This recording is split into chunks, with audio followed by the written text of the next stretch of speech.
السلام عليكم ورحمة الله وبركاته. إن شاء الله اليوم راح أخذكم بجولة إلى مرقد الشهيد السعيد زيد الشهيد.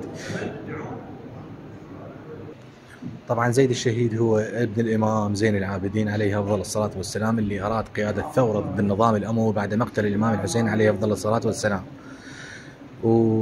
وقبل إعلان الثورة تم الإيشاء به للحكم الأموي، وانطلقت الثورة ب 250 شخص قبل موعدها، لكن مع الأسف انتصر أو في أول ليلة من القتال، ثم بعد تم الوشاية به وإلقاء القبض عليه، وتم قطع رأسه، وبقي جسده مصلوب لمدة 4 سنوات. وظهرت العديد من الكرامات والمعجزات أثناء ما كان جسده مصلوب في العراق، وتم إرسال رأسه إلى الشام. هذا مرقد زيد الشهيد. هذا المرقد تجيه الناس من عدة دول، وتجيه الناس من عدة محافظات عراقية للتبرك وللزيارة ولطلب الحوائج والتقرب إلى الله سبحانه وتعالى.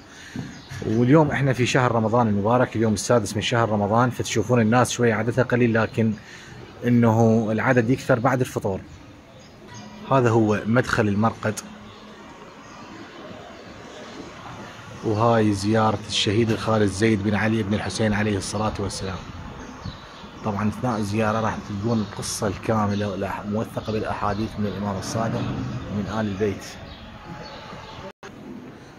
وقد سمى زيد الرسول محمد عليه افضل الصلاة والسلام قبل ولادته، وبكى عليه لانه كان يعرف القصة وحجم الالم والمعاناة التي سوف يعانيها في حياته في العراق.